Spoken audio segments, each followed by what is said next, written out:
ఇది నా first movie. నాకు డైరెక్టర్ రవి గారు కథ చెప్పినప్పుడు అసలు ఫస్ట్ నేను షాక్ అయ్యాను. ఇందులో నాకు క్యారెక్టర్ పేరు చెప్పి అతను కథ చెప్తున్నప్పుడు, సార్ ఏమన్నా 2 క్యారెక్టర్లు ఉన్నాయా, నాది ఏమన్నా ప్రవీణ్ అని నేను తప్పుగా విన్నానా, ఇంత పెద్ద క్యారెక్టర్ నాకు ఇస్తున్నారు సార్, కొత్త ఆర్టిస్ట్ని కదా. ఫస్ట్ భయం వేసింది సార్. సార్ నాకు చాలా ధైర్యం చెప్పారు, నువ్వే చేయాలి, బాగుంటుంది, చాలా ఫన్ ఉంటుంది, ఈ బాడీ లాంగ్వేజ్ చాలా బాగుంటుంది, అది చేయి అని చెప్పి నాకు బాగా సపోర్ట్ చేశారు సార్. తర్వాత హీరో గారు బాగా హెల్ప్ చేశారు నాకు కంటెంట్లో కూడా, ఇట్లా చేయాలి అట్లా చేయాలని చెప్పి. ఇంకా ప్రొడ్యూసర్ గారు ఈ అవకాశం ఇచ్చినందుకు చాలా థ్యాంక్స్ సార్. డైరెక్టర్ గారు సార్ చాలా థ్యాంక్స్ సార్. నాకు ఫస్ట్ మూవీనే నాకు కొంచెం ఫుల్ లెంత్ క్యారెక్టర్ ఇచ్చారు, బాగా పర్ఫామ్ చేశారు అనుకుంటున్నాను. తర్వాత రిలీజ్ అయిన తర్వాత మీరే వేసేదాన్ని మార్కులు బట్టి నా ఫ్యూచర్ ఉంటుంది ఇండస్ట్రీలో. చాలా thank you sir, thank you so much. Hello అండి, అందరికీ గుడ్ మార్నింగ్. ఈ సినిమాలో నాకు ఛాన్స్ ఇచ్చిన డైరెక్టర్ రవి గారికి అండ్ ప్రొడ్యూసర్ రమణ గారికి చాలా చాలా థ్యాంక్స్ అండి. సో ఫస్ట్ టైం ఈ స్టోరీ వినగానే యాక్చువల్గా చాలా బాగా నచ్చింది. అండ్ యాక్చువల్గా నరేట్ చేసిన విధానం నాకు చాలా బాగా నచ్చింది, రవి గారి నరేషన్ కానీ, అండ్ తీసిన విధానం కూడా అలానే ఉండింది. సో ఈ సినిమా ఎలా ఉంటుంది ఏంటని, అంటే థియేటర్స్లో ఆడియన్స్ రెస్పాన్స్ కానీ ఎలా ఉంటుందని నేను చాలా ఎక్సైటెడ్గా వెయిట్ చేస్తున్నాను. అండ్ నా కో యాక్టర్ రవి కూడా చాలా హెల్ప్ చేశాడు నాకు. అంటే ఇద్దరం చాలా క్లోజ్గా అయిపోయాము మూవీలో వర్క్ చేసేటప్పుడు. అండ్ యా, థ్యాంక్ యూ అండి, థ్యాంక్ యూ వెరీ మచ్. ఇక్కడికి విచ్చేసిన మీడియా మిత్రులకి, స్టేజ్ మీద ఉన్న పెద్దలకి అందరికీ థ్యాంక్ యూ వెరీ మచ్ ఇక్కడికి వచ్చినందుకు. ఇది నా ఫస్ట్ సినిమా అండి, పింకీ టైటిల్. అయితే మేము రిలీజ్ డేట్ వచ్చి మన ప్రొడ్యూసర్ గారు అనౌన్స్ చేస్తారు. ఈ సందర్భంగా నేను మీడియా మిత్రులందరికీ చెప్పదలుచుకున్న ఒక విషయం ఏంటంటే, మీకు పోస్టర్లు చూసినప్పుడు ఒక ఐడియా వచ్చి ఉంటుంది ఇది ఒక చిన్న సినిమా అని చెప్పి. సో ఇలాంటి చిన్న సినిమాలు యాక్చువల్గా ఎప్పుడు వచ్చాయి ఎప్పుడు వెళ్ళిపోయి కూడా ఆడియన్స్ తెలియదు. సో ఇలాంటి సినిమా బయటికి వెళ్ళాలంటే దానికి ఖచ్చితంగా మీడియా సపోర్ట్ అయితే 100% కావాలి. అంటే మేము కోట్లు పెట్టి అయితే మనం పబ్లిసిటీ చేసే పరిస్థితి కాదు. సో మీ సపోర్ట్తో, ఇది ప్రొడ్యూసర్ గారి సపోర్ట్తో ఒక మంచిగా జనాలు రీచ్ అవుతుందని చెప్పి నేను అనుకుంటున్నాను. థ్యాంక్ యూ సో మచ్ అండి. మీడియా మిత్రులందరికీ వందనం, అభివందనం. నేను మద్రాసులో దాదాపు 1981 నుంచి మద్రాసులో ఉండటం జరిగింది. అక్కడ నేను పెద్ద వారితో పరిచయాలు ఉన్నాయి, కానీ ఒక డైరెక్టర్ కోసం అక్కడ పడే అవస్థలు ఏంటో నేను ప్రత్యేకంగా చూడటం జరిగింది. అందువల్ల నేను నిర్మాత అయినప్పటికి కూడా నేను జరిగిన కథ అనేటువంటి 2022 ఒక సినిమా రిలీజ్ చేయడం జరిగింది, మంచి హిట్ అయ్యింది. అలాగే జనం 1 మొన్న అది మంచి IMDb కూడా 8.9 మంచి మార్కెట్లో మంచి హిట్ సినిమాగా వచ్చేసింది. అంటే ఒక ఆదర్శ భావాలతోటి సినిమా తీస్తే అది జనం చూస్తారా లేదా అనేటువంటి ఒక అనుమానాన్ని మాకు చాలామంది చెప్పడం జరిగింది. అయినా కూడా నేను ధైర్యం చేసి మా టీ కృష్ణ వాళ్ళందరితో మేము తిరిగి అప్పుడు చేసిన రోజులు కాబట్టి అలాంటిది ఒక సినిమా చేయటం, ఆ సినిమాని ప్రేక్షకులు ఆదరించటం చాలా ఆనందంగా ఉంది. అలాగే రేపు జనం 2 అనేటువంటి సినిమాను కూడా ఇప్పుడు నిర్మాణం జరుగుతూ ఉంది. జనం పార్ట్ 1 అయిపోయింది, పార్ట్ 2 ఆ సినిమాని రేపు పింకీ ఫిబ్రవరి 1st వీక్ రిలీజ్ చేయాలనుకుంటున్నాం.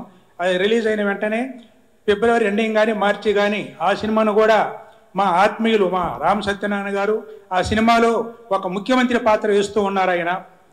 ఆయన ఒప్పుకున్నందుకు చాలా గర్వంగా ఉంది మాకు, ఆ ముఖ్యమంత్రి పాత్ర వేస్తున్నారు. అలాగే మా ప్రసన్న కుమార్ గారు, వీరందరితో కూడా ఈ నెల 20వ తారీఖు మన టీజరు రిలీజ్కి కానివ్వండి మాకు కంటిన్యూగా రావాల్సిందిగా మేము వేదిక ముఖంగా కోరుకుంటూ ఉన్నాం. పింక్ అనేటువంటి సినిమా ఏంటి అంటే, ఒక పాయింట్లో చెప్పాలంటే ఒక డైమండ్, ఆ డైమండ్ ఏమైపోయింది అనేటువంటి ఒక డైమండ్ మీద జరిగే అన్వేషణే ఈ పింకీ సినిమా అన్నమాట. ఇది ఒక ఫ్యామిలీ సెంటిమెంటు, సస్పెన్స్ ఉంటుంది. రవికి నేను డైరెక్షన్ ఇస్తానికి కారణం, అతను నాకు సబ్జెక్టు వచ్చి ఒంగోలు వచ్చి చెప్పిన విధానం మీద నమ్మకం కలిగి, అతను ఇప్పటివరకు నాకు వాస్తవంగా పరిచయం కూడా లేదు, వేరే వారి ద్వారా పరిచయం అయ్యాడు. ఇతనికి అవకాశం ఇవ్వచ్చు అని చెప్పి నేను అనుకోని నాకు అవకాశం కూడా జరిగింది. అలాగే అతను కూడా ఎలాంటి ఇబ్బంది లేకుండా, నాకు ఎలాంటి శ్రమ లేకుండా, నేను కేవలం అన్నపూర్ణ స్టూడియో పూజకు మాత్రమే వెళ్ళటం జరిగింది. గుమ్మడికాయ కొట్టే వరకు నేను దాంట్లో జోక్యం చేసుకోలేదు. ఆ సినిమాను పూర్తి చేసి ఈ రోజున ఈ వేదిక మీదకి తీసుకొని రావడానికి కారణమయ్యాడు. రవి ఎంత కష్టపడ్డాడో నాకు తెలిసి రవి కన్నా ఎక్కువ వాళ్ళ తమ్ముడు ఎక్కువ కష్టపడిన మాత్రం నాకు తెలుసు. ప్రొడక్షన్ యొక్క వాల్యూస్ మొత్తం ఆయన ఏది టీం వర్క్ అంతా చూసుకుంటూ నేను ఎప్పుడన్నా గమనిస్తూ ఉంటే రవి కన్నా ఎక్కువ అతనే కనిపిస్తూ ఉండేవాడు. అతనికి అలాగే ఈ టీములో పనిచేసిన ప్రతి ఒక్కరికి కూడా నేను హృదయపూర్వకంగా ధన్యవాదాలు తెలియజేస్తూ ఉన్నాను. సత్యానంద గారి దగ్గర నుంచి మన కిరణ్ని రవి తీసుకొచ్చి సార్ ఇతను హీరోగా పెడతాను అని చెప్పన్నప్పుడు ఓకే రవి నీ అభిప్రాయాన్ని నేను ఏకీభవిస్తాను, అలాగే చేయమని చెప్పన్నాను. మా మీడియా సోదరులందరూ గతంలో నాకు ఏ విధంగా మీరు సహకారం అందించారో అలాగే మీరు పూర్తి సహకారం అందిస్తారని చెప్పని కోరుకుంటూ నేను మరొకసారి అందరికీ ధన్యవాదాలు తెలియజేస్తూ సెలవు తీసుకుంటున్నాను.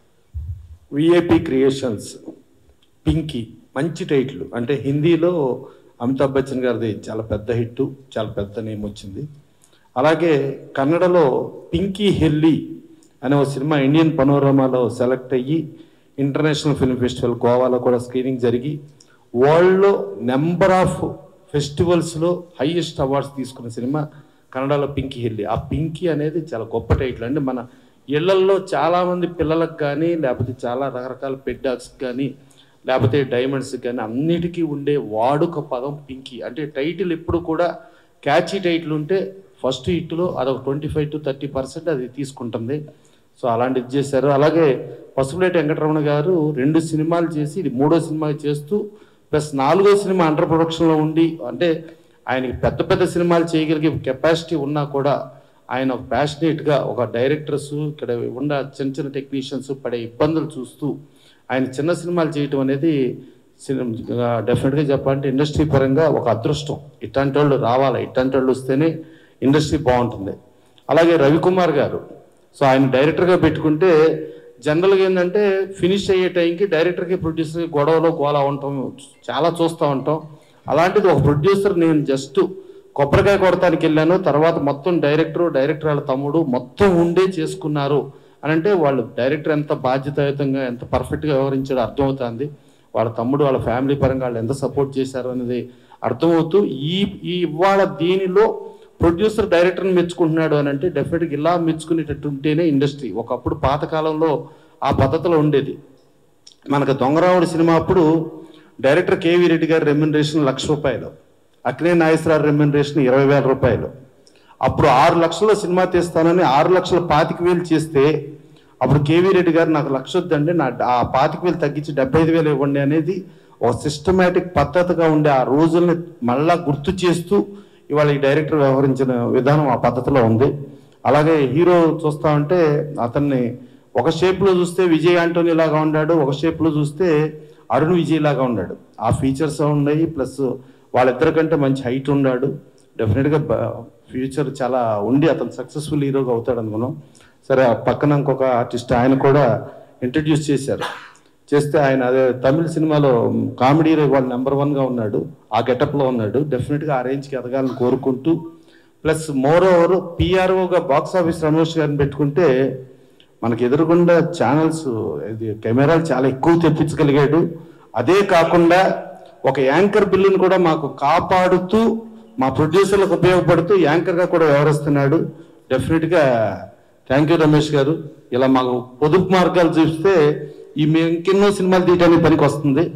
సో ఇట్టా ఈ సినిమా సక్సెస్ అయితే ఇంకెన్నో సినిమాలు చేయగలిగిన పసుపులేటి వెంకటరమణ గారు కనీసం ఇలాంటివి మళ్ళీ గవక్కుని ఏదో పెద్దయ్య అని అనుకుండా ఇలా చేస్తూ ఎంతోమంది ఆర్టిస్టులకి టెక్నీషియన్స్కి వాళ్ళందరికీ కూడా ఒక లైఫ్ ఇస్తూ ఇట్టా ఒక 100 సినిమాలు పూర్తి చేయాలని మనస్ఫూర్తిగా కోరుకుంటూ ఈ సినిమా మంచి సక్సెస్ అవ్వాలని, ఇలా సక్సెస్ అవ్వటానికి మీడియా ప్రధాన పాత్ర డెఫినెట్గా మీడియా ప్రమోట్ చేసి చేయాలని చెప్పి కోరుకుంటూ ఈ రాబోయే సంక్రాంతి కానీ రాబోయే రిపబ్లిక్ డే శుభాకాంక్షలు తెలియజేస్తూ అందరూ బాగుండాలి, అందరితో మనం బాగుండాలి అనేది ఇండస్ట్రీ నినాదంగా ఉండాలని కోరుకుంటూ సెలవు తీసుకున్నాం. మనకి సింహ సినిమాకి రీ రికార్డింగ్ ఇచ్చింది ఆయనే.